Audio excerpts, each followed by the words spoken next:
बच्चों, कैसे हो आप लोग? आई होप आप लोग बढ़िया होंगे। My name is Raghav Dadhich and welcome to Brainypedia skill.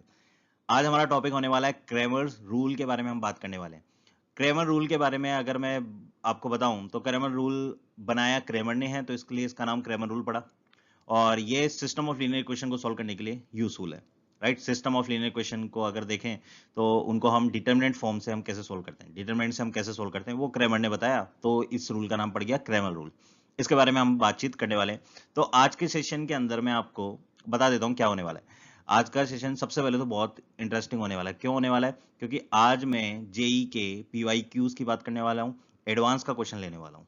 Right, तो सबसे पहले तो ये बात हमारे लिए बहुत अच्छी बात है कि आज के सेशन में हम अच्छे लेवल पे भी जाने वाले हैं। सेकंड थिंग मैं आपको बता देता हूँ, क्रेमर रूल का इससे पहले मैं एक वीडियो ला चुका हूँ जिसके अंदर मैंने क्रेमर रूल के लिए होमोजीनियस से पहले का पार्ट सारा मैंने क्लियर कर दिया। उसके अंदर कुछ एग्जांपल्स लिए हैं हमने, उससे हमने पूरा बता दिया उसमें क्रेमर रूल किस तरीके से चलता है। राइट, इस पार्ट के अंदर हम क्या बात करने वाले हैं? होमोजीनियस इक्वेशन के बारे में बात करने वाले हैं और फिर कुछ एग्जांपल्स लेने वाले हैं। और काफी मैं इस तरीके से पढ़ाऊंगा कि आपको पता नहीं लगेगा कब हम इस लेवल पे पहुंच गए, अच्छे लेवल पे हम पहुंच गए। राइट, चलो स्टार्ट करते हैं। तो सबसे पहले हम बात कर लेते हैं बच्चों कि जो क्रेमर रूल है उसके अंदर हमने क्या क्या बातचीत करी है अभी तक। तो क्रेमर रूल को अगर मैं क्विक रिवीजन आपको अगर मैं कराना चाहूँ तो मैं इस तरीके से इसका एक ट्री बना देता हूँ, है ना, किस तरीके से चल रहा है। तो हम लिख देते हैं यहाँ पे। अब ध्यान से देखना, पूरा लेक्चर बच्चों ध्यान से देखना है और थ्रू आउट पूरा लेक्चर देखना। आधा लेक्चर देखोगे समझ नहीं आएगा, ये बात मैं आपको पहले बता देता हूँ। थ्रू आउट देखोगे, कहीं जाने की जरूरत नहीं है, क्रेमर रूल एकदम पक्का एकदम फर्स्ट क्लास हो जाएगा आपका, ये मैं गारंटी देता हूँ आपको। राइट, ना किसी बुक को उठाने की जरूरत पड़ेगी, ना कहीं से कोई बातचीत, क्योंकि मैंने लेके ही मैं क्वेश्चन इस तरीके से आया हूँ कि मैंने पूरा, क्योंकि मैंने देखा है सारा क्रेमर रूल किस तरीके से चलेगा क्या है, तो मैंने क्वेश्चंस को इस तरीके से पिक किया है कि आपको अलग अलग लेवल का क्वेश्चन मिल जाएगा और आपके टाइप्स हो जाएंगे, अलग अलग क्वेश्चन लेवल के टाइप्स हो जाएंगे। तो हम देखते हैं सबसे पहले सिस्टम ऑफ लीनियर इक्वेशन में हम किस तरीके से बातचीत करते हैं क्रेमर रूल के अंदर। तो हम लिख लेते हैं system of linear equation. System of linear equation की हम बातचीत कर रहे हैं। अब सिस्टम ऑफ लीनियर इक्वेशन में हमने क्या बातचीत करी बच्चों कि हमारे पास में तीन टाइप के रिजल्ट्स आते हैं, तीन टाइप के रिजल्ट्स आते हैं, ये हमने बात कर ली। तो सबसे पहले हम बात कर लेते हैं कि एक यूनिक सॉल्यूशन आएगा हमारे पास, है ना, यूनिक सॉल्यूशन आएगा हमारे पास, मतलब यूनिक सॉल्यूशन का मतलब कोई एक सॉल्यूशन आएगा। राइट, नेक्स्ट हम बात कर लेते हैं कि या तो यूनिक सॉल्यूशन आता है या उसके बाद में क्या दो सॉल्यूशन आते हैं, तीन सॉल्यूशन नहीं। ये अपने बातचीत की थी कि इसके अंदर हमारे पास या तो यूनिक सॉल्यूशन आएगा या फिर डायरेक्ट इनफाइनाइटली मेनी सॉल्यूशंस। तो यहां मैं लिख लेता हूं इनफाइनाइटली मेनी सॉल्यूशन। नेक्स्ट अगर मैं बात करता हूं तो इनफाइनाइटली मेनी सॉल्यूशन या फिर नो सॉल्यूशन, ये हमने बातचीत करी थी, है ना, कि ये तीन टाइप के सॉल्यूशन हमारे पास में बच्चों आने वाले हैं बेसिकली। अब इसके अंदर हमने बात की थी कि एक मेरे पास में इसकी स्टोरी हमने कैसे देखी कि एक होता है डेल्टा, है ना, एक होता है डेल्टा 1, एक होता है डेल्टा 2, एक होता है डेल्टा 3। तो यूनिक सॉल्यूशन के लिए सबसे पहले तो हमें डेल्टा नॉट इक्वल टू 0 होना चाहिए, है ना, डेल्टा हमारे पास नॉट इक्वल टू 0 होना चाहिए। डेल्टा 1, डेल्टा 2, डेल्टा 3 कुछ भी हो सकते हैं, बस डेल्टा नॉट इक्वल टू 0 होना चाहिए। तो हमारे पास आंसर कैसे आ जाते हैं? आंसर आ जाता है जैसे x इक्वल टू आ जाता है हमारे पास डेल्टा 1 डिवाइड बाई डेल्टा, है ना, एंड y आ जाता है हमारे पास delta 2 divide by delta, and z हमारे पास में आ जाता है बच्चों डेल्टा 3 डिवाइड बाई डेल्टा से। ऐसे हमारे पास में यूनिक सॉल्यूशन मिल जाता है, एक्स वाई जेड का कोई पॉइंट मिल जाता है, मतलब एक्स पता चल गया, वाई कोऑर्डिनेट पता चल गया, जेड कोऑर्डिनेट पता चल गया, तो हमें कोई पॉइंट मिल गया और पॉइंट ही एक सॉल्यूशन है। आपको मैंने बताया था कि सॉल्यूशन हम किस तरीके से इसके अंदर डिफाइन करते हैं क्रेमर रूल से, है ना, तो वो पॉइंट ही एक सॉल्यूशन हमारे पास में। ठीक है, देखो बच्चों एक और चीज मैं यहाँ पे मेंशन करना चाहूंगा आपको कि अगर आपने इसका पार्ट 1 नहीं देखा है, राइट, तो आई सेक्शन में इसका पार्ट 1 डाल दिया गया है ना। आई यहाँ पे ऊपर आई बटन दिख रहा होगा, उस पर क्लिक कर देना और क्लिक करने के बाद में आपको पार्ट 1 का लिंक दिख जाएगा, वहां जाके पार्ट 1 जरूर देख लेना। अगर आपको बिल्कुल ही नहीं आइडिया है क्रेमर रूल का कि कैसे चलता है क्रेमर रूल क्या है, बिल्कुल आइडिया नहीं है, तो पार्ट 1 का एक लिंक दे रखा वो जरूर देख लेना। उसको देखने के बाद में फिर आप इस वीडियो पे जरूर आना, राइट। उसको पूरा देखो फिर इस वीडियो पे जरूर आना, ये बात ध्यान रख लेना, क्योंकि लिंक्ड है सारी चीजें, है ना। क्योंकि मैं कुछ पढ़ाऊंगा तो वो लिंक्ड पढ़ाऊंगा। जैसे मैंने वहां पे कोई बातचीत बताई होगी, क्योंकि मैं अपने तरीके से पढ़ा रहा हूँ, तो वहां मैंने कोई बातचीत बताई होगी, ऐसे ऐसे करोगे तो ऐसा हो जाएगा, तो वो ऐसा हो जाएगा, वो मैं यहाँ करने वाला हूँ, है ना। तो ये लिंक्ड है लेक्चर, ये बात ध्यान रखना। तो यहाँ पे ये बात ध्यान रखना कि यूनिक सॉल्यूशन के लिए सबसे पहले तो डेल्टा को नॉन जीरो कर दो, है ना। यूनिक सॉल्यूशन आते ही डेल्टा को नॉन जीरो कर दो, ये बात तो हमें समझ में आ जानी चाहिए। फिर हमारे पास डेल्टा 1 डेल्टा 2 डेल्टा 3 जो है वो कुछ भी हो सकते हैं, कुछ भी, है ना। जीरो भी हो सकते हैं, 1 भी 2 भी 3 भी, डजंट मैटर, है ना, कुछ भी हो सकते हैं। अब इनफाइनली मेनी सॉल्यूशन में देख लेते हैं। इनफाइनली मेनी सॉल्यूशन में अगर मैं बात करूं तो डेल्टा जीरो होगा बच्चों, है ना। डेल्टा हमारे पास जीरो होगा, और डेल्टा 1 डेल्टा 2 डेल्टा 3 ये तीन आते हैं, इनको क्या होना पड़ेगा, इनको भी जीरो होना पड़ेगा, राइट। इन तीनों को हमारे पास में जीरो होना पड़ेगा, तीनों जीरो होंगे, डेल्टा जीरो होगा, तो मेरे पास एक्स वाई जेड की इनफाइनली मेनी वैल्यूज आ जाएगी, मतलब कोई भी वैल्यू रख सकते हो आप, है ना, इस टाइप की वैल्यू आ जाएगी। इसके अंदर मैंने एक चीज बताई थी आपको, एक्सेप्शन क्या होता है ना, यहाँ मैंने बताया था एक्सेप्शन भी होता है। एक मिनट, एक्सपेरिमेंट क्यों लिख रहा हूं मैं,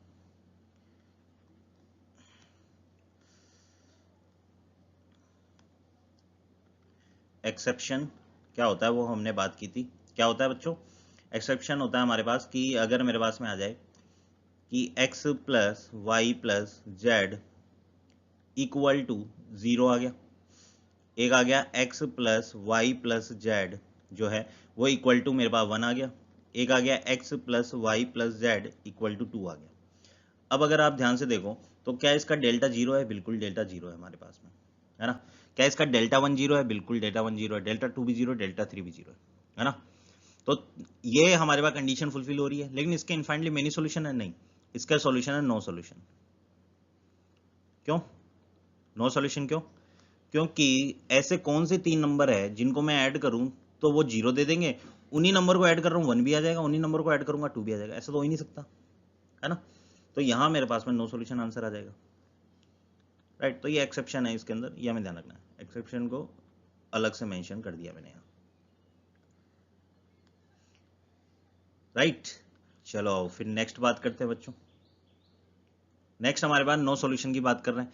नो सॉल्यूशन हमारे पास में कब आएगा, जब मेरे पास डेल्टा जीरो के इक्वल हो, राइट। अब ये दोनों सेम हो गए डेल्टा जीरो, लेकिन यहां पे डिफरेंस आएगा कि at least one of delta 1 delta 2 और डेल्टा 3 ये जो है इनमें से एक भी नॉन जीरो हो गया, एक भी नॉन जीरो हो गया तो मेरे पास नो सॉल्यूशन आ जाएगा। यानी मुझे ये बात ध्यान रखनी है कि डेल्टा जीरो होगा, डेल्टा 1 डेल्टा 2 डेल्टा 3 में से एक भी नॉन जीरो आते ही मेरे पास नो सॉल्यूशन आ जाएगा बच्चों। इसको मैंने आपको समझाई दिया कि कैसे हमारे पास में नो सॉल्यूशन आता है ना।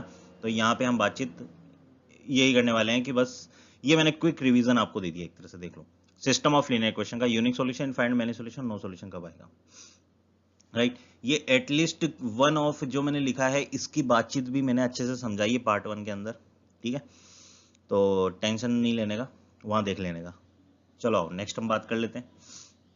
अब हमारे पास में ये बात हमें ध्यान रखनी है कि जो एग्जामिनर है वो उसको जानता है, वो जानता है कि आपने कैसे पढ़ा है, एग्जामिनर जानता है आपने कैसे पढ़ा है। एग्जामिनर को पता है कि टीचर ने पढ़ाया unique solution, finally many solution, no solution पढ़ाया टीचर ने, है ना। तो एग्जामिनर क्या बोलता है कि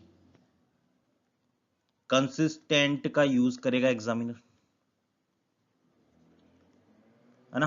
कंसिस्टेंट वर्ड का यूज करेगा, कंसिस्टेंट, और क्या यूज करेगा, इनकंसिस्टेंट, इनकंसिस्टेंट का यूज करेगा हमारे पास, है ना। कंसिस्टेंट का यूज करेगा और इनकंसिस्टेंट का यूज करने वाला है एग्जामिनर। अब कंसिस्टेंट इनकंसिस्टेंट का यूज कैसे होगा, कंसिस्टेंट का मतलब होता है हमारे पास में कोई सॉल्यूशन आना, इसका मतलब ही यह है कि कोई सॉल्यूशन आएगा हमारे पास। इनकंसिस्टेंट का मतलब कोई सॉल्यूशन नहीं आना। तो इनकंसिस्टेंट का तो मतलब अगर उसने यूज कर लिया कि इनकंसिस्टेंट, तो हमें पता है क्या बातचीत है, नो सॉल्यूशन वाली बातचीत है, सिर्फ नो सॉल्यूशन वाला केस आ जाएगा। कंसिस्टेंट के अंदर हमारे पास में नो सॉल्यूशन के अलावा वाले केस आ जाएंगे, मतलब यूनिक सॉल्यूशन आ जाएगा और इनफाइनाइटली मेनी सॉल्यूशन इसके अंदर आ जाएगा हमारा आंसर, राइट। तो इस तरीके से हम यहाँ पे चल लेंगे। चलो, तो कंसिस्टेंट इनकंसिस्टेंट भी हमें पता लग गया क्या होता है। अब इसके अंदर हमने बात की कंसिस्टेंट के अंदर कि हमारे पास में unique solution infinitely many solution आ जाएगा, है ना। अब अगर मैं बात करूं कि अगर मेरे पास डेल्टा 1 डेल्टा 2 डेल्टा 3 जीरो आ जाए, है ना, डेल्टा 1 डेल्टा 2 डेल्टा 3 जीरो आ जाए अगर मेरे पास में, और क्योंकि यूनिक सॉल्यूशन में हम बात करते हैं ये कि अगर डेल्टा हमारे पास नॉन जीरो हो और डेल्टा 1 डेल्टा 2 डेल्टा 3 कुछ भी हो, यूनिक सॉल्यूशन में ये तो बात करते हैं कुछ भी हो हमारे पास में, डेल्टा 1 डेल्टा 2 डेल्टा 3, अब उस कुछ भी में अगर हो सकता है ये तीनों जीरो हो, तो हमारे पास में आंसर क्या आने वाला है, x इक्वल टू डेल्टा 1 बटा डेल्टा, जो कि जीरो ही आ जाएगा, y इक्वल टू वो भी जीरो आ जाएगा, z भी जीरो आ जाएगा, ऐसे delta 2 upon delta delta 3 upon delta zero आ जाएगा हमारे पास। तो x y z तीनों जीरो आ गए, तो जीरो अगर मेरे पास x y z तीनों जीरो आ जाए तो वो हमारे पास केस किस में चल जाता है, ट्रिवियल सॉल्यूशन में, है ना, वो केस हमारे पास चल जाएगा ट्रिवियल सॉल्यूशन के अंदर। तो ये बात आपको ध्यान रखनी है, 0 0 0 हमारे पास सॉल्यूशन आते ही वो केस हमारा ट्रिवियल सॉल्यूशन में चला जाएगा बच्चों, राइट। और 0 0 0 नहीं आता है तो हमारे पास नॉन ट्रिवियल सॉल्यूशन, मतलब कि 0 0 0 के अलावा जो भी हमारे पास में आंसर आ रहा है वो सब नॉन ट्रिवियल सॉल्यूशन के अंदर आता है। चलो नेक्स्ट हम बातचीत करते हैं। अब इतनी देर हमने क्या किया, रिवीजन कर लिया कि क्या क्या हमारे पास में आने वाले हैं सॉल्यूशन किस तरीके से। अब हम नेक्स्ट बात करने वाले हैं बच्चों होमोजीनियस सिस्टम ऑफ इक्वेशन के बारे में। यह है हमारे पास होमोजीनियस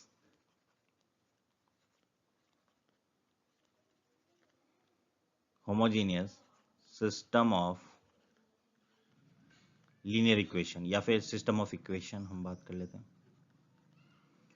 अब यहां पे आपको ध्यान से पढ़ना है इसको, होमोजीनियस सिस्टम ऑफ इक्वेशन हमारे पास कैसे होता है, किस तरीके से क्रैमर ने इसको डिफाइन किया है, ये बात ध्यान रखते हैं। तो अभी तक हमने जो बातचीत करी है वही अप्लाई होने वाली है इसके ऊपर भी, राइट। क्या बातचीत करी है वो कैसे अप्लाई होगी वो हम अभी देखते हैं। सबसे पहले होमोजेनियस सिस्टम इक्वेशन होती कैसी है वो हम देखते हैं। तो ये हमें दिखती है a1x plus b1y plus c1z equal to, यहां d1 होता है तो वो जीरो होता है ना, d1 की वैल्यू जीरो, d2 की वैल्यू जीरो, d3 की वैल्यू जीरो।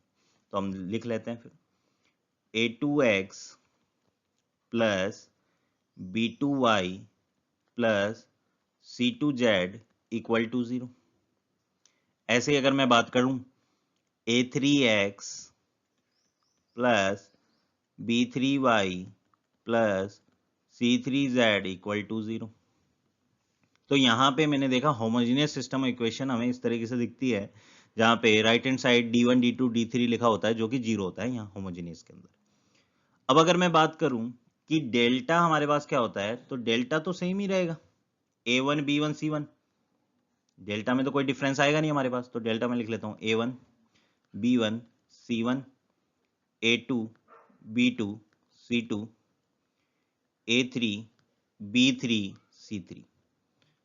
तो डेल्टा तो हमारे पास सिमिलर है, कोई हमारे पास यहाँ पे डिफरेंस नहीं आने वाला डेल्टा के अंदर। तो अब डेल्टा 1 को अगर देखें तो डेल्टा 1 कैसा दिखेगा, देखो डेल्टा 1 की अगर मैं बात करूं तो डेल्टा 1 के अंदर हमारे पास में जो फर्स्ट कॉलम होता है वहां मैं रिप्लेस कर दूंगा 0 0 0, मतलब d1 d2 d3 को रिप्लेस करते थे, अब d1 d2 d3 यहाँ पे है 0 तो उनको रिप्लेस करूंगा तो ये आ जाएगा मेरे पास 0 0 0, बाकी same b1 b2 b3 c1 c2 c3, है ना। तो ये हमारे पास में अगर देखूं इस डिटरमिनेंट को अगर फाइंड आउट करें तो 0 0 0 कोई भी कॉलम या रो 0 0 एलिमेंट हो तो उसका आंसर 0 आ जाता है, तो ये तो 0 हो गया। ऐसे ही अगर मैं बात करूं तो डेल्टा 2 भी 0 होगा क्या, बिल्कुल। ऐसे ही इसका डेल्टा 3 भी 0 होगा। तो मुझे ये बात तो समझ में आ रही है कि डेल्टा जो है वो 0 हो सकता है या 0 नहीं हो सकता। दो पॉसिबिलिटी यहां पे ये बनेगी होमोजेनियस सिस्टम ऑफ इक्वेशन में कि डेल्टा हमारे पास 0 हो सकता है नहीं हो सकता, होगा या नहीं होगा, लेकिन डेल्टा 1 डेल्टा 2 डेल्टा 3 तो 0 ही होगा 101%। ये बात हमें समझ में आ रही है, बिल्कुल, है ना, ये तो 0 ही होगा। अब यहां पे बातचीत बनती है दो, कौन कौन सी, कि या तो डेल्टा आपको 0 मिल जाए या डेल्टा 0 नहीं होगा। दो पॉसिबिलिटी हो सकती है बच्चों, राइट। और बाकी तो हम यहाँ लिख लेते हैं, ये डेल्टा 1 डेल्टा 2 वाला, तो डेल्टा 1 डेल्टा 2 और डेल्टा 3, ये तो बच्चों हमारे पास में जीरो ही आने वाला है। यहाँ डेल्टा 1 डेल्टा 2 और डेल्टा 3, इनकी वैल्यू भी जीरो होने वाली है ना। यहाँ तक तो एकदम कंफर्म है, यहाँ तक कोई दिक्कत नहीं है किसी को। कोई दिक्कत हो कमेंट में लिखो, आंसर मिल जाएगा। नहीं है दिक्कत तो आगे बातचीत करते हैं। कोई दिक्कत नहीं है बच्चों अभी तक, चलो ठीक है। तो डेल्टा हमारे पास जीरो होगा और एक केस है जिसके अंदर डेल्टा जीरो नहीं होगा। अब अगर मैं बात करूं बच्चों आपसे कि डेल्टा जीरो ना हो, तो डेल्टा अगर जीरो हमारे पास में ना हो तो x की वैल्यू क्या आ जाएगी। x तो हमारे पास हम जानते हैं कि जीरो नहीं है, तो हम ऐसे लिखते हैं डेल्टा 1 अपॉन डेल्टा। y हमारे पास में डेल्टा 2 अपॉन डेल्टा और z हमारे पास में डेल्टा 3 अपॉन डेल्टा। तो अब अगर मैं बात करूं डेल्टा 1 तो जीरो है, जीरो बटा कोई नॉन जीरो वैल्यू रखी है इक्वल टू, ये भी जीरो बटा नॉन जीरो वैल्यू है, डेल्टा लिखा कोई और जीरो बटा डेल्टा लिखा है। डेल्टा नॉन जीरो है तो आंसर तो जीरो आना है, आंसर जीरो आना है, आंसर जीरो आना है। यानी इस केस के अंदर हमारे पास आंसर क्या आना है, इस केस के अंदर हमारे पास आंसर ऑलवेज जीरो आना है। इस केस के अंदर आंसर हमेशा जीरो आएगा मेरे पास। यानी जीरो आएगा तो मैं कह दूंगा इस केस में हमारे पास ट्रिवियल सॉल्यूशन आने वाला है, राइट। इस केस में हमारे पास में ट्रिवियल सॉल्यूशन आने वाला है, राइट। नेक्स्ट अगर मैं बात करता हूं यहां पे डेल्टा जीरो है, delta 1 delta 2 delta 3 equal to zero है, राइट। इक्वल टू ये भी हमारे पास में जीरो है। तो यहां अगर मैं बात करता हूं तो हम ये चीज जानते हैं कि delta x equal to delta 1 होता है बच्चों, ये zero into x equal to zero. तो x की ऐसे क्या वैल्यू लूं कि जीरो से मल्टीप्लाई करूं तो वो जीरो बन जाए। x की आप कोई भी वैल्यू लो, x की वैल्यू 1 लो, 2 लो, 3 लो, कुछ भी कोई भी वैल्यू ले सकते हो आप x की, है ना। तो x की आप कोई भी वैल्यू ले सकते हो, यहाँ पे जीरो भी ले लो, 1 भी ले लो, 2 भी ले लो, 3 भी ले लो, कुछ भी ले लो, 1000 ले लो, लाख ले लो, 2000 ले लो, 2 lakhs ले लो, कुछ भी ले सकते हो आप। कोई सी भी x की वैल्यू यहाँ पे सेटिस्फाई करेगी, क्योंकि ये इक्वेशन को सेटिस्फाई करेगी। जीरो इंटू कोई वैल्यू लिखो वो जीरो ही आना है, राइट। तो यहाँ पे मेरे पास कोई भी वैल्यू ले सकता हूँ, यानी यहाँ पे मेरे पास में trivial plus non trivial solution आने वाले हैं।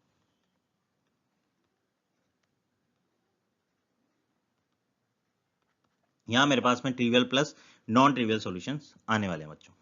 ये आपको समझ में आ रही है बातचीत, राइट। यहाँ ट्रिवियल भी आएगा, नॉन ट्रिवियल भी आएगा। तो यहां मेरे को एक चीज और समझ में आ रही है कि जो ये मेरे पास में होमोजेनियस सिस्टम ऑफ इक्वेशन आएगा, है ना, उसका एक answer, homogeneous system of equation आएगा उसका एक आंसर तो 0 0 0 होगा ही होगा। एक सॉल्यूशन तो ये आएगा ही आएगा। क्यों? क्योंकि इसमें भी ट्रिवियल सॉल्यूशन है, इसमें भी ट्रिवियल सॉल्यूशन है, तो जीरो वाला आंसर तो आएगा ही आएगा, चाहे कुछ भी हो। आप एग्जांपल से भी देख सकते हो, कैसे कि जैसे मैंने एग्जांपल लिया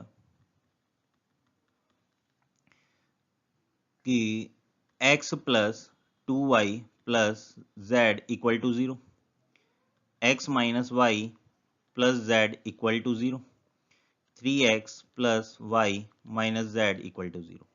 अब यहाँ पे आप देखो, क्या एक्स वाई जेड की एक वैल्यू ऐसी मिलेगी जिसको अगर मैं एक्स वाई जेड को जीरो रख दूं तो zero plus zero plus zero zero आना है, zero minus zero plus zero zero आना है, zero plus zero minus zero zero आना है, राइट।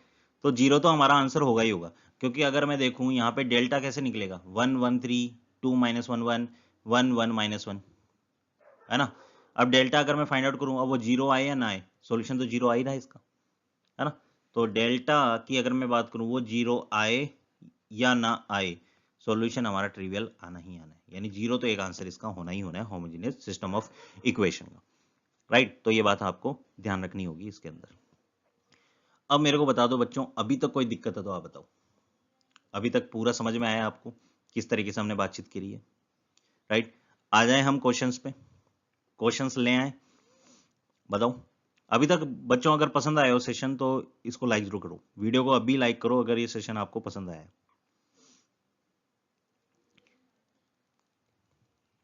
कर दिया लाइक? चलो अब हम चलते हैं नेक्स्ट क्वेश्चंस पे। और क्वेश्चंस हमारे पास में ऐसे ही होंगे जो हमारे पास जेई के अंदर पूछे जाते हैं, जेई एग्जाम के अंदर पूछे जाते हैं, है ना। किस तरीके से जेई वाले एग्जाम वाले क्वेश्चन पूछते हैं वही मैं बातचीत करने वाला हूँ। तो चलो आओ क्वेश्चन करते हैं जेई लेवल के, जेई टाइप के क्वेश्चन कैसे होते हैं, इस पे किस तरीके के क्वेश्चन बनाए जाते हैं सिस्टम ऑफ इक्वेशन पे, क्रैमर रूल पे, देखते हैं। क्वेश्चन है हमारे पास में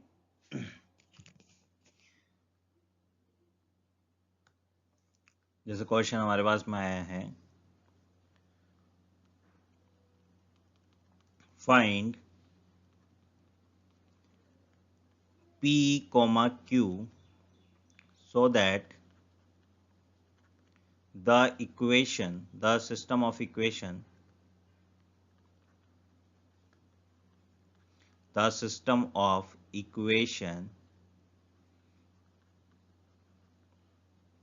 क्या दे रखी है इक्वेशंस वो देखते हैं। 2x plus p y plus 6z equal to 8, x plus 2y plus q z equal to 5, x plus y plus 3z equal to 4, है ना।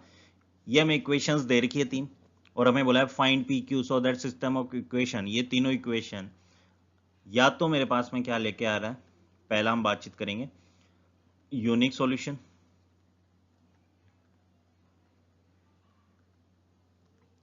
सेकंड हम बात करेंगे इनफाइनाइटली मेनी सॉल्यूशन, है ना, इनफाइनाइटली मेनी सॉल्यूशन। थर्ड इसी में हम बात करेंगे नो सॉल्यूशन की भी, यानी तीनों हमारे पास में इसके अंदर कवर हो जाएंगे बच्चों, है ना।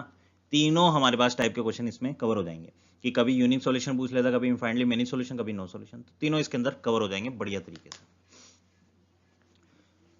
राइट। तो सबसे पहले मैं आपको बातचीत करूं तो मुझे ये बताओ इस क्वेश्चन पे कि यूनिक सॉल्यूशन जो है वो कब मिलता है।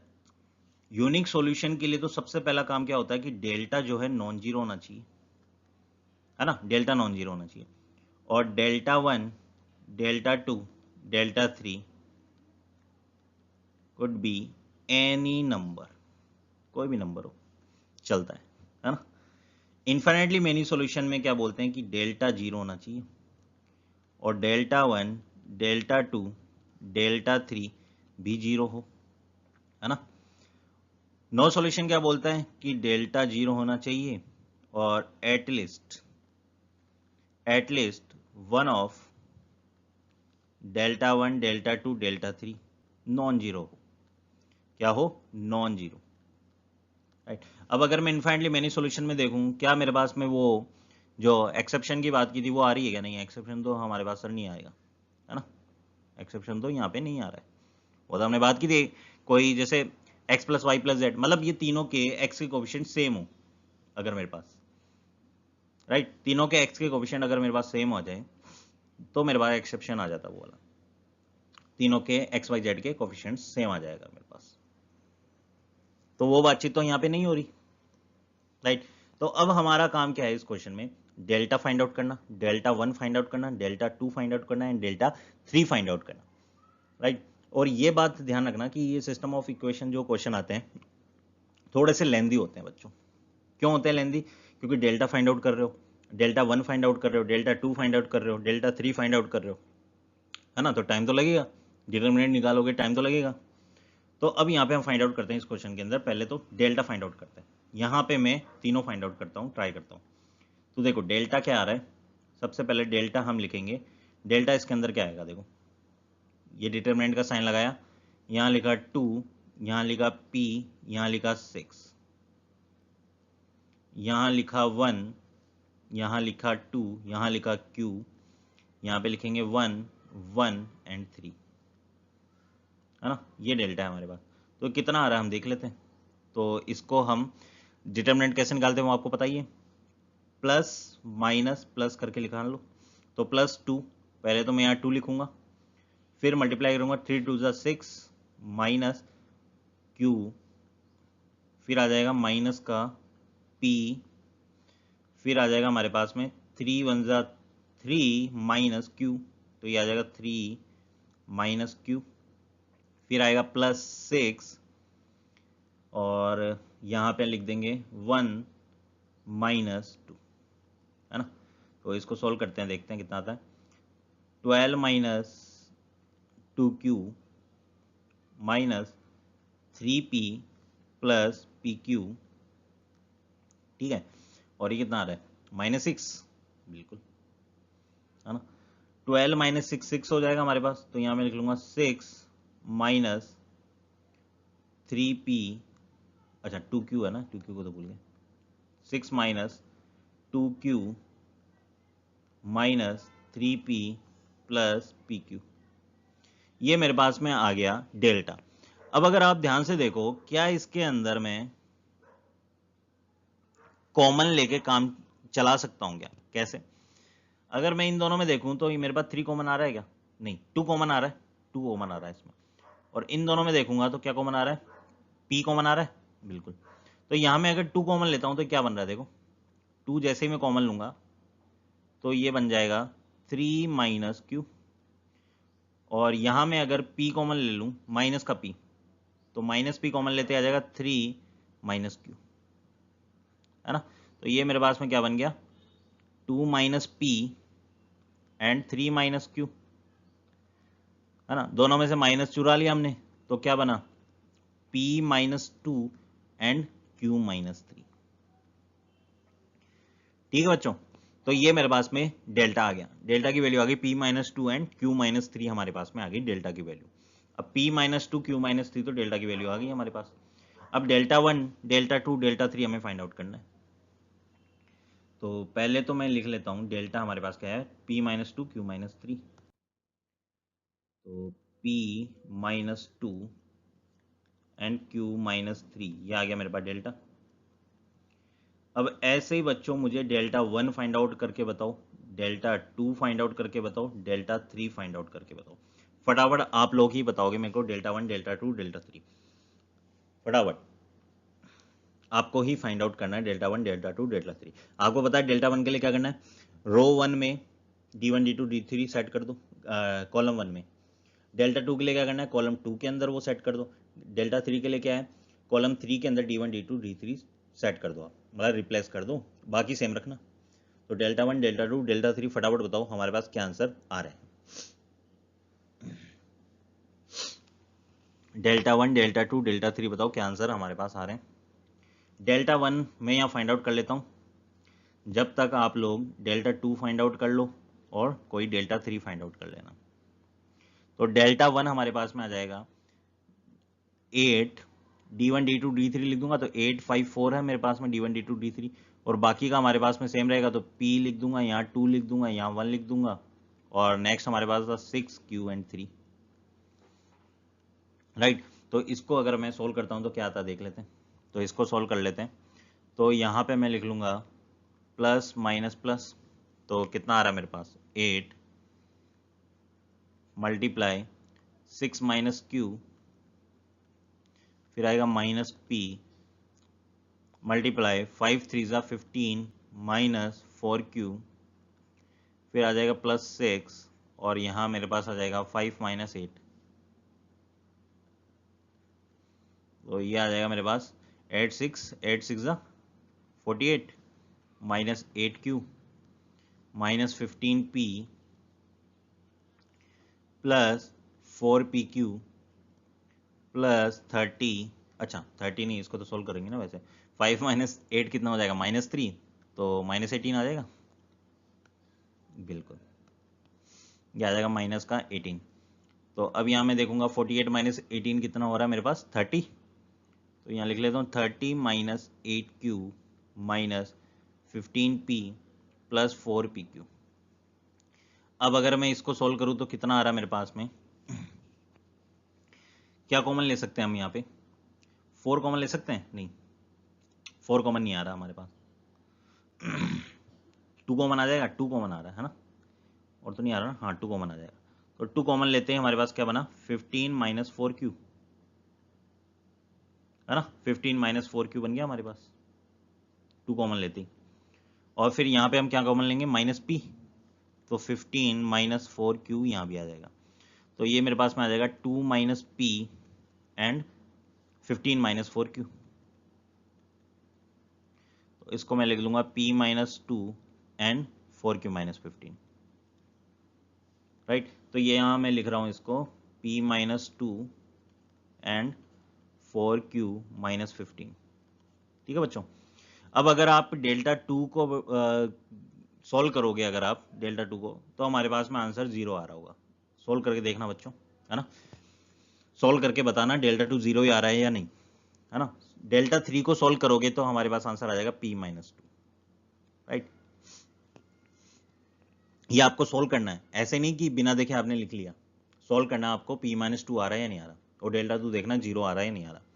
अब ये हमारे पास में आ गया, ये डेटा आ गया, तो अब मेरे पास काम हो जाएगा, है ना, क्योंकि क्वेश्चन हमारे पास में है P और Q की वैल्यू बतानी है। अगर यूनिक सॉल्यूशन हो, इनफाइनाइटली मेनी सॉल्यूशन हो, या फिर नो सॉल्यूशन हो। तो यहाँ पे मैं फाइंड आउट करता हूँ, यहाँ लिख रहा हूँ, देखो। पहला अगर यहाँ मैं बात करूंगा तो यूनिक सॉल्यूशन की बात करूंगा। अगर यूनिक सॉल्यूशन हो, सेकंड में बात करूंगा infinitely many solution, infinitely many solution, है ना। नेक्स्ट थर्ड में बात करूंगा नो सॉल्यूशन की, नो सॉल्यूशन, ठीक है बच्चों। आ जाओ, यूनिक सॉल्यूशन क्या बोलता है कि डेल्टा नॉट इक्वल टू 0 होना चाहिए, बाकी कुछ भी हो चलेगा, है ना। तो डेल्टा नॉट इक्वल टू 0 का मीन्स क्या, डेल्टा क्या, P माइनस 2 Q माइनस 3, यानी P मेरे पास में एक तो 2 नहीं होना चाहिए P की वैल्यू, और एक Q की वैल्यू 3 नहीं होनी चाहिए। बाकी कुछ भी चलेगी, बिल्कुल चलेगी। तो मैं यहां बोल सकता हूं P की वैल्यू, P बिलोंग करना चाहिए, ये तो पूछा P और Q हमारे पास में क्या होना चाहिए अगर यूनिक सॉल्यूशन चाहिए तो P की वैल्यू हमारे पास में कोई भी रियल वैल्यू चलेगी, लेकिन 2 नहीं चलेगी। Q की वैल्यू अगर मैं बात करूं, Q बिलोंग्स टू, कोई भी रियल वैल्यू चलेगी बच्चों, लेकिन 3 नहीं चलेगी। तो इसके तो ये आंसर आ गए मेरे पास में, ये आंसर आ गए इसके यूनिक सॉल्यूशन के, राइट। आ जाओ नेक्स्ट बात कर लेते हैं, इनफाइनाइटली मेनी सॉल्यूशन कैसे आने वाला है मेरे पास। इनफाइनाइटली मेनी सॉल्यूशन के लिए हमें डेल्टा 0 चाहिए, डेल्टा 1, डेल्टा 2, डेल्टा 3, डेल्टा 4 है ही नहीं कोई, डेल्टा 4 तो है ही नहीं। डेल्टा 1, डेल्टा 2, डेल्टा 3 भी मेरे को 0 चाहिए, और डेल्टा भी 0 चाहिए। तो अब क्या करेंगे मेरे को बताओ फटाफट, अब क्या करें, किस तरीके से मैं ये बातचीत को सोचूंगा कि डेल्टा मेरे को 0 चाहिए। तो भैया डेल्टा 0 चाहिए, तो डेल्टा 0 कौन करेगा, या तो P2 हो जाए, या फिर Q3 हो जाए, या दोनों ही 2 और 3 हो जाए। तो मैं ऐसे बोल सकता हूं कि डेल्टा 0 होने का मतलब है कि P हमारे पास 2 हो और Q हमारे पास 3 हो, और लग जाएगा हमारे पास, P2 हो या फिर Q3 हो हमारे पास में, यार ही बच्चों समझ में। तब मेरे पास डेल्टा 0 आएगा, या तो P2 हो या Q3 हो, है ना। क्या यहां तक सफिशिएंट है? नहीं, इसमें तो मुझे डेल्टा 1, डेल्टा 2, डेल्टा 3 कुछ भी हो नहीं चलेगा, वो भी 0 होने चाहिए, राइट, 0 होने चाहिए। तो इनको अगर मैं 0 देख रहा हूं, तो ये 0 कैसे मिलेगा मेरे को, देखो। अगर मैं डेल्टा 1 की बात करूं तो वो 0 मुझे कैसे मिलेगा, डेल्टा 1 0 मिलेगा अगर P2 हो जाए, ध्यान से देखना बच्चों, है ना, और Q मेरे पास में 15/4 हो जाए, है ना। Q की वैल्यू 15/4 हो जाए तो डेल्टा 1 0 हो जाएगा मेरे पास, बिल्कुल हो जाएगा। डेल्टा 2 0 कब होगा, डेल्टा 2 0 होगा P की कोई भी वैल्यू लो रियल, Q की कोई भी वैल्यू लो रियल, है ना। डेल्टा 3 0 कब होगा, डेल्टा 3 हमारे पास 0 होगा अगर मैं P की वैल्यू 2 ले लूं, है ना। P की वैल्यू अगर मैं 2 ले लूं तो डेल्टा ये मेरे पास 0 हो जाएगा। अब अगर मैं बात करूं इनफाइनाइटली मेनी सॉल्यूशन मुझे चाहिए, तो यहां पे मुझे ये बातचीत समझ में आ रही है कि एक तो डेल्टा 0 होना चाहिए, तो डेल्टा 0 P2 लो या Q3 लो। अब अगर मैं बात करूं यहां पे Q को मैं अगर 3 ले लेता हूं बच्चों, तो डेल्टा हमारे पास 0 हो रहा है, बिल्कुल हो रहा है। क्या डेल्टा 1 0 होगा अगर Q को 3 ले लूंगा, तो बिल्कुल हो सकता है सर अगर P2 हो। यानी मुझे ये बात समझ में आ रही है कि Q की वैल्यू मेरे पास 3 हो तो डेल्टा 1 0 हो सकता है व्हेन जब P 2 हो तभी। Q की वैल्यू 3 लूं तो डेल्टा 2 0 हो सकता है, बिल्कुल हो सकता है।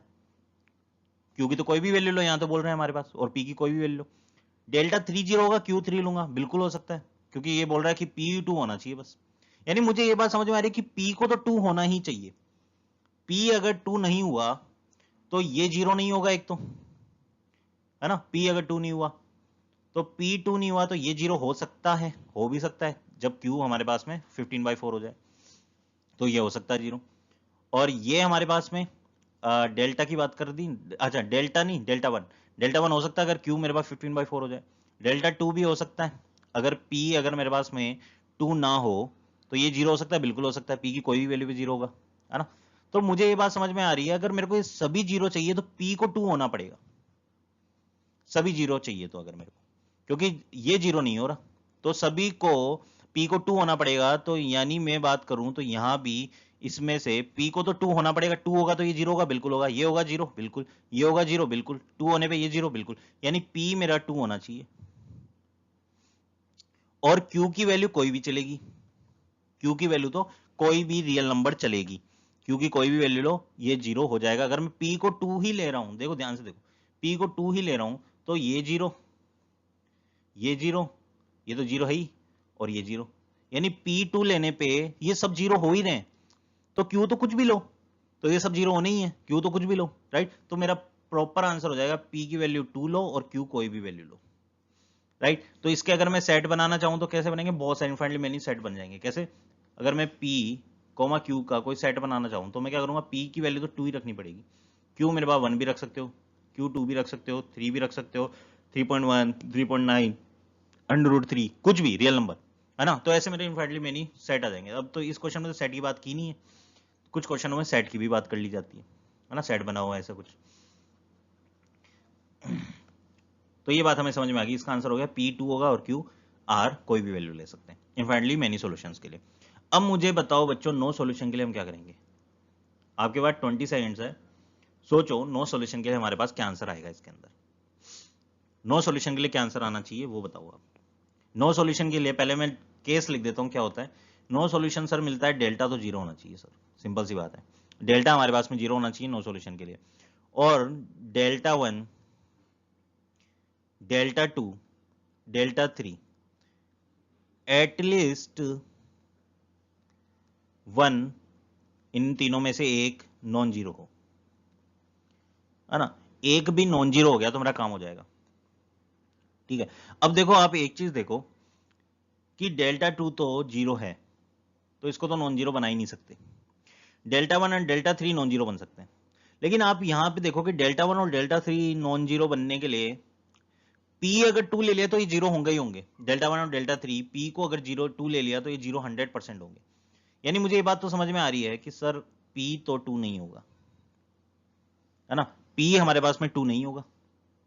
अब मैं Q की बात कर लेता हूं, P2 नहीं होगा क्योंकि इसके अंदर केस में अगर मैं बात करूं P2 ना हो और Q कुछ भी हो तो चलेगा बिल्कुल, तब मेरे पास में एटलीस्ट 1 नॉन जीरो आ जाएगा। मतलब अगर मैं देखूं डेल्टा 1 नॉन जीरो आ रहा है, डेल्टा 3 भी नॉन जीरो आ रहा है ना, P की कुछ भी वैल्यू नहीं लगो तो डेल्टा 3 तो नॉन जीरो हो ही जाएगा, तो उससे काम चल रहा है।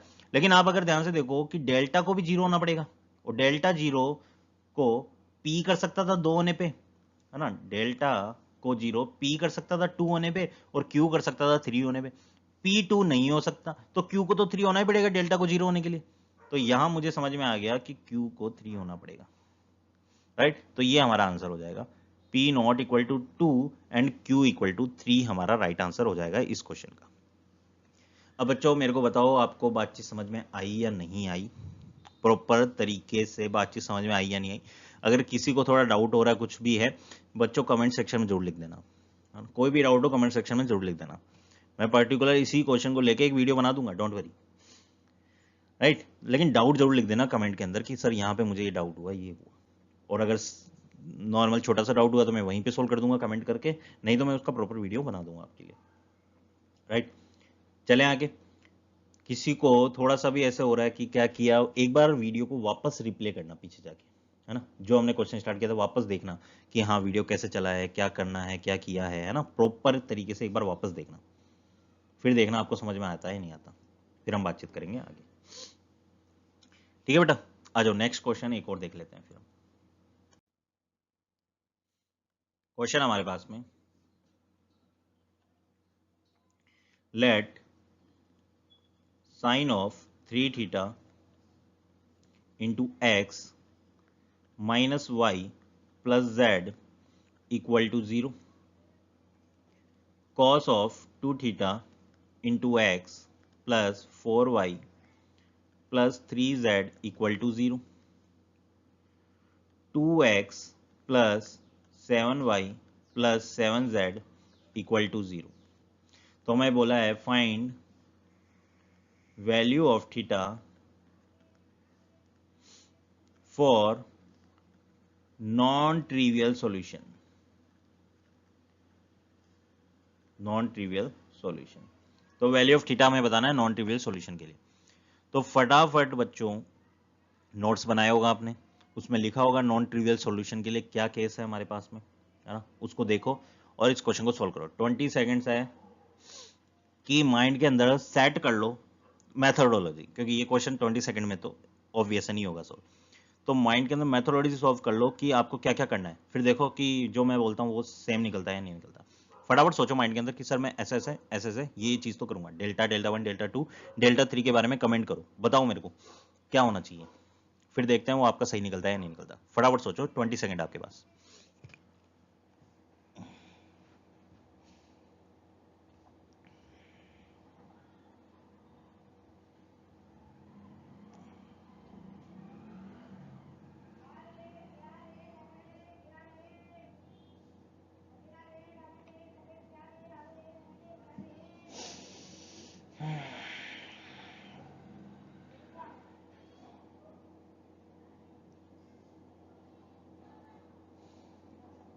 फटाफट सोचो और बताओ क्या होगा इस क्वेश्चन के अंदर, हम क्या करने वाले हैं।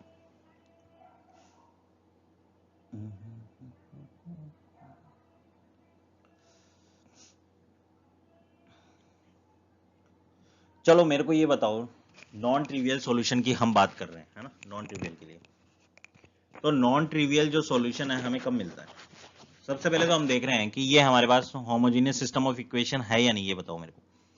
तो ये बात तो हमें समझ में आ रही कि ये मेरे पास में होमोजीनियस सिस्टम ऑफ इक्वेशन है ना, होमोजीनियस सिस्टम ऑफ इक्वेशन है ये मेरे पास में। अब होमोजीनियस सिस्टम ऑफ इक्वेशन में हम बात करते हैं या तो ट्रिवियल सॉल्यूशन मिलता है या फिर मेरे पास ट्रिवियल प्लस नॉन ट्रिवियल मिलता है हमें, ऐसे बात की थी हमने, है ना। अब होमोजीनियस में ट्रिवियल तो हमेशा ही मिलता है हमें सॉल्यूशन, इन्होंने बोला कि नॉन ट्रिवियल कब मिलने वाला है, ये बातचीत की है। तो अगर मैं बात करूं कि डेल्टा 1, डेल्टा 2, डेल्टा 3 ये तो जीरो होते हैं इसमें, और हम delta x equal to delta y equal to delta z equal to ऐसे लिखते हैं बच्चों। तो ये तो जीरो है, ये भी जीरो है, ये भी जीरो है, ये भी जीरो है। डेल्टा 1, डेल्टा 2, डेल्टा 3 जीरो होता है होमोजीनियस में, आप देख भी रहे हो, जीरो जीरो जीरो। अगर जैसे ही रखूंगा मैं कॉलम 1 में तो वो सारा डिटरमिनेंट जीरो हो जाएगा, तो ये जीरो है। अब मुझे बताओ अगर डेल्टा को मैं नॉन जीरो को ही रख दूं, यानी 4x इक्वल टू जीरो, तो x की वैल्यू कितनी आ गई? जीरो आ गई। आ रही बात समझ में? ऐसे ही मैं इसकी बात कर लूं, 5 डेल्टा हमारे पास 4y इक्वल टू जीरो, अगर मैं डेल्टा की वैल्यू 4 रख दी तो सारा आंसर जीरो आ गया, x भी जीरो, y भी जीरो, z भी जीरो, तो ट्रिवियल सॉल्यूशन आ गया। तो मुझे ये बात समझ में आ रही कि डेल्टा नॉन जीरो होना चाहिए सर, और क्वेश्चन हो गया डेल्टा नॉन जीरो और क्वेश्चन हमारा हो जाएगा। चलो देखते हैं। तो सबसे पहले हम देख लेते हैं डेल्टा को। तो डेल्टा हमारे पास में क्या आएगा, देखो डेल्टा हमारे पास में आएगा साइन 3 थीटा, फिर आएगा -1, देन 1, यहां आ जाएगा कॉस ऑफ 2 थीटा, फिर आएगा 4, 3, और यहां आ जाएगा 2, 7 और 7। राइट, अब इसको सॉल्व करो, क्या आ रहा है मेरे पास? तो यहां मैं प्लस माइनस प्लस कर दूं, तो साइन ऑफ 3 थीटा कितना हो रहा है, देखो साइन ऑफ 3 थीटा, फिर आ जाएगा मेरे पास में ये कितना हो जाएगा, 7 आ जाएगा टोटल। 7 4 जा 28 माइनस 7 3 जा 21, तो 7 आ जाएगा ये तो मेरे पास। फिर आएगा माइनस ऑफ, तो +1 हो जाएगा, ये माइनस ऑफ -1 तो +1 हो जाएगा बच्चों, तो +1। फिर हम क्या लिखेंगे, 7 into cos of 2 theta, 7 into cos of 2 theta -6, फिर आएगा +1, इसको सोल्व करेंगे तो क्या आ रहा है, 7 ऑफ कॉस 2 थीटा, है ना, और क्या आ रहा है माइनस का 6, -6। अरे दोनों में सेम आ गया, कहीं गलती तो नहीं कर दी हमने? इसमें क्या होगा, 7 cos थीटा -6, यहाँ पे 8 आ जाएगा ना, यहाँ 8 आएगा।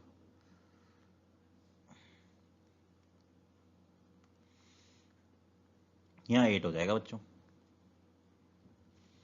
अब क्या करें कि सर इसको देख लेते हैं कि 7 sin 3 थीटा हो गया ये मेरे पास, प्लस 14 cos 2 थीटा हो गया। अरे जुड़ जाएंगे ना, 7 cos 2 थीटा और ये 7 cos 2 14, -6 और -8 कितना होता है 14, तो -14 आ गया मेरे पास। तो ये कौन आया, डेल्टा आ गया, है ना। तो ये मेरे पास में आ गया डेल्टा। अब क्या करें, काम क्या करना है हमें, डेल्टा को 0 बनाना है। तो डेल्टा 0 कब होगा, तब ये वैल्यू 0 के इक्वल होगी। तो इसको मैं 0 के इक्वल रख लेता हूँ। तो नेक्स्ट बात कर लेते हैं। तो 7 sin 3 theta plus 14 cos 2 theta -14। तो यहाँ मैं लिख रहा हूँ डेल्टा है 7 sin of 3 theta -14 cos of 3 theta -14, right. तो ये प्लस था शायद, है ना, यहाँ पे प्लस था, ठीक है। तो ये मेरे पास में आ जाएगा। अब मुझे बताओ कि अगर मैं डेल्टा को 0 करूंगा, अगर मैं डेल्टा को बच्चों 0 कर रहा हूँ, तो डेल्टा को 0 करने के लिए मुझे क्या क्या काम करना पड़ेगा। डेल्टा को अगर मुझे 0 करना है तो मुझे इस एक्सप्रेशन को 0 के इक्वल रखना पड़ेगा। इस एक्सप्रेशन को 0 के इक्वल अगर मैं रखूंगा तो मैं क्या काम करूं कि डेल्टा को 0 यानी इसको 0, तो 7 तो कॉमन आ गया मेरे पास, तो क्या बचा, sine 3 theta plus 2 cos 3 theta और -2 बच गया हमारे पास इक्वल टू 0, राइट। तो यहां पे अगर मैं बात करूं, ये मेरे पास cos 2 थीटा था, 3 थीटा था, cos 2 थीटा था ना, cos 2 थीटा था, ये हम लिख लेते हैं cos 2 थीटा। तो sin 3 थीटा हमारे पास में क्या होता है, 3 sin theta -4 sin cube theta plus 2। अब cos 2 थीटा को मैं क्या लिख सकता हूं, 1 - 2 sin स्क्वायर थीटा, तो मैं लिख लूंगा 2 - 4 sin square theta -2 equal to 0। अब यहां पे अगर मैं बात करूं sin थीटा के अंदर, ये तो गायब हो गया, sin थीटा कॉमन आ जाएगा, बिल्कुल आ जाएगा। तो sin थीटा जैसे ही कॉमन आया तो मेरे पास क्या बचा, देखो ध्यान से, ये बचा -4 sin स्क्वायर थीटा, यहाँ से sin थीटा कॉमन आया, यहाँ भी +3 है वो मैं लास्ट में लिखूंगा, और -4 sin 3 theta 2 sin theta and +3 equal to 0। यही आ रहा है क्या, बिल्कुल यही आ रहा है ना, ठीक है। अब मैं यहाँ पे क्या कर सकता हूँ कि sin थीटा या तो मेरा 0 होगा, या फिर -4 sin square theta -4 sin theta +3 ये 0 हुआ होगा, है ना। अब sin थीटा हमारे पास 0 कब होता है, n पाई पे होता है। तो यहाँ से तो थीटा हमारा आंसर आ गया n pi, where n belongs to integer. तो यहाँ से तो मेरे पास n पाई आंसर आ गया बच्चों। यहाँ अगर मैं इसको सॉल्व करूँ, 4 इसका माइनस कॉमन ले लेंगे, तो 4 sin square theta plus 4 sin theta plus -3 हो जाएगा इक्वल टू 0। अब अगर मैं इसको सॉल्व करता हूँ क्वाड्रेटिक को, तो कैसे हम सॉल्व करते हैं इस क्वाड्रेटिक को, मैंने आपको एक तरीका बताया था, 4 को यहाँ मल्टीप्लाई कर दो, है ना। तो एक तरह से यह बन जाएगा, देखो यहाँ पे फटाफट कैसे लिखते हैं। तो इसको मैं लिख लूंगा साइन स्क्वायर थीटा को कोई x मान लो, है ना एक बार, तो ये आ जाएगा x² plus 4x minus 12 equal to 0। 4 को क्या किया, इधर मल्टीप्लाई कर दिया और साइन एक्स थीटा को एक बार x मान लिया, तो ये आ गया। अब इसके हम रूट कैसे निकालेंगे, इसके हमारे पास में कितने हो जाएंगे, 6 2 जा, तो यहाँ मैं लिख लूंगा x, अब माइनस के साथ एक प्लस लेंगे एक माइनस लेंगे, और बड़े वाले के पास प्लस आएगा, तो x + 6 और x - 2, है ना, इक्वल टू 0। मतलब ये इसके फैक्टर बन गए। अब मुझे क्या करना है, जो 4 है उसका डिवाइड दे दो दोनों में, ठीक है, और इनको कोप्राइम बनाओ। तो कोप्राइम कैसे बनेंगे, 2 3 जा 2 2 जा, तो ये 2x + 3 आ गया, 2 को इधर मल्टीप्लाई कर दो, 2x + 3, और यहाँ कितना आ गया 1 2, तो 2x - 1 आ गया बच्चों, राइट। तो ये बस ये आ गया मेरे पास, यानी 2 sin theta plus 3 into 2 sin theta -1 equal to 0। तो यहाँ से मेरे को मिल गया sin थीटा की वैल्यू -3/2 और sin थीटा की वैल्यू 1/2। तो ये तो मेरे पास कभी होगी नहीं जिंदगी में, -1 से बड़ी हो ही नहीं सकती, है ना। ये बात समझ में आ रही है ना, -1 से 1 के बीच में होती, -1 से छोटी हमारे पास वैल्यू हो ही नहीं सकती sin थीटा की। और sin थीटा 1/2 कब होता है मेरे पास में, वैन थीटा हमारे पास में क्या हो जाएगा, n pi plus -1 to the power n और π/6, n बिलोंग्स टू इंटीजर।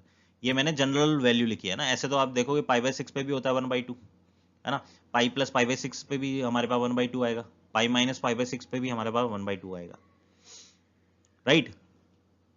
तो यहाँ पे मेरे पास इस तरीके से आंसर आ जाएगा, theta equal to n pi plus -1 to the power n π/6, n belongs to integer. देखो ये बात समझ में आ रही है ना, हमने कैसे लिखा है, 1/2 चाहिए, तो ये साइन थीटा का ग्राफ ये है ना, ये साइन थीटा का ग्राफ है, तो ये मेरे पास कोई 1/2 वैल्यू है, तो ये कब कब आएगी मेरे पास 1/2, देखो ये आ जाएगी ऐसे। तो यहाँ पे अगर मैं बात करता हूँ, ये 0 है और ये कितना है π/2, और ये पॉइंट जहाँ पे मिला ये कौन सा है π/6, है ना, π/6। तो यहाँ पे मैं अगर बात करूँ π/6 भी आंसर हो गया मेरे पास में, राइट। और ये मेरे पास में पाई वैल्यू, तो पाई प्लस π/6 पे भी यही आंसर आएगा मेरे पास में 1/2, सही है ना। ये मेरे पास में, एक मिनट क्या हो गया, पाई ये मेरे पास में ये आंसर आएगा मेरे पास, एक मिनट, π/2 पाई, है ना, एक मिनट, ये साइन का ग्राफ थोड़ी होता है, गलत बना दिया ना, तभी मैं सोचूं ये क्या बन गया, साइन का थोड़ी होता, वो तो कोस का ग्राफ बना दिया मैंने, है ना।